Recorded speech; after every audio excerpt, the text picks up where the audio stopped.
There's a beloved treat enjoyed by people around the world that's history is as rich as its flavor.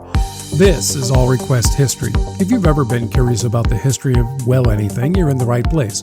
Subscribe here, put your request in the comments, and you could be the next video on All Request History. Thanks this time to Sandi of St. John, Indiana for requesting the history of chocolate.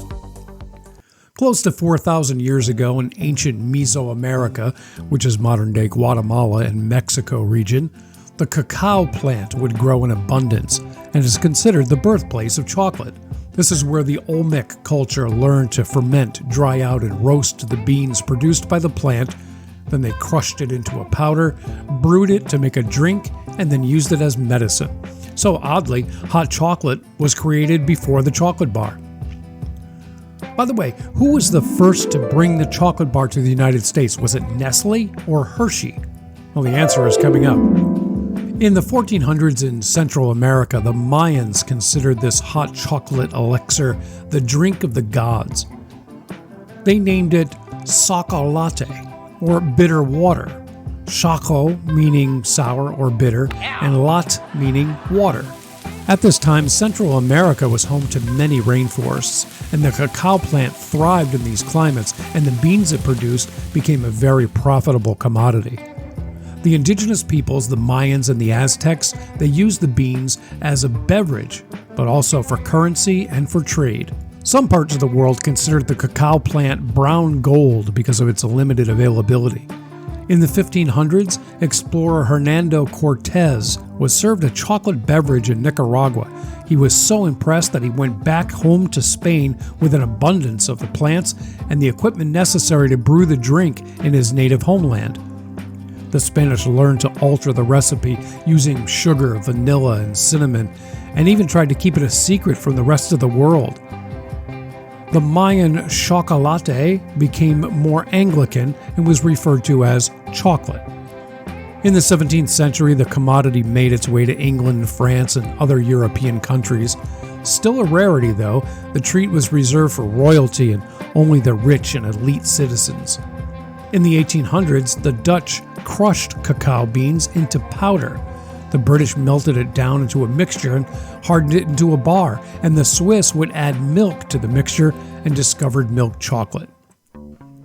Hey, check in next week as we discover the fascinating history of the grandfather clock. But now back to chocolate. Chocolate production and consumption expanded rapidly and was still widely used for medicinal purposes. Although it had still been produced by hand, which was a slow process, it was still only seen mostly used among royalty and the upper classes. But as the demand increased, so did the supply. More chocolate shops were opening up in populated areas. In 1828 in Amsterdam, entrepreneur Caprius van Houten created the chocolate press. It was a hydraulic machine that separated cocoa liqueur from cocoa butter, producing the pure chocolate base that was needed to make sweet, better-tasting chocolate. This led to the industrialization of chocolate manufacturing. Production facilities were opened in Barcelona, Spain, followed by factories in Germany and Switzerland, making chocolate more readily available to the masses. As more and more people were exposed to chocolates, more variations, recipes, and diverse ingredients came out, like liqueurs, fondue, dried fruits, praline, stuffed chocolate truffles, powdered, frosted, hardened, and in a full circle from its origins, a few different soft drinks. The United States became a top producer of chocolate in the 19th and 20th centuries. A Swiss pharmacist named Henry Nestle developed a condensed milk-based formula. In 1876, Nestle's neighbor and friend Daniel Peter was the first to combine cocoa powder to this baby formula to create a sweet and smooth chocolate. Peter was the first to develop the treat, but the demand became so high that Nestle's baby food factories were used to produce the higher volume.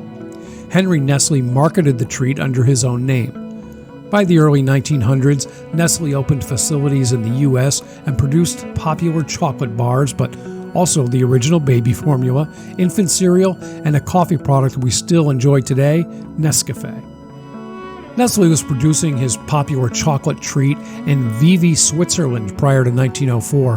However, over a decade before that, Milton Hershey was attending the chocolate-making exhibition at the Chicago World's Fair in 1893. Hershey immediately went back to his shop in Derry Township, Pennsylvania, and started perfecting the recipe for what he called the best-tasting chocolate in the world. By 1900, the U.S. was hooked on the affordable, delicious Hershey Bar. It quickly became a part of America itself. After Nestle came to the U.S. in 1904, both companies stayed in constant competition to outsell, outdo, and even outtaste each other. And although Nestle was producing the chocolate bar before Hershey, it was the Hershey Bar that was first available in the U.S. Hershey went on to develop the Hershey Kiss, Peanut Butter Cup, Fifth Avenue, Mounds and Almond Joy, just to mention a few. Nestle brought us greats like the Baby Ruth Bar, Butterfinger, O. Henry, 100 Grand, and Snow Caps. Many other brands have impacted chocolate around the world. Chicago brought Fannie Mae since 1920. The Swiss brought Lindt chocolates in 1845. In Denver, Colorado in 1923, Clara and Russell Stover made their boxed candies famous. What started out as a waterfront confectionery and fruit shop, popular with sailors that were coming into port in Philadelphia, later became Whitman's Chocolates. Of course, over the years, there have been thousands of variations, recipes, flavors, styles, shapes, toppings, and fillings associated with chocolate. Halloween has endless possibilities. Christmas Santas, Easter bunnies, Hanukkah, maybe Mother's Day, Father's Day, birthdays, why not Grandparents' Day?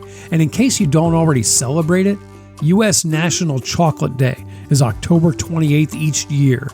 And who doesn't like to get a heart-shaped box of chocolates on Valentine's Day? The holiday that sees the greatest chocolate sales is Halloween. 10% of all chocolate sales for every manufacturer is the week of Halloween.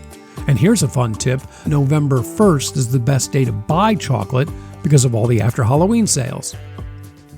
Here's more fun chocolate facts.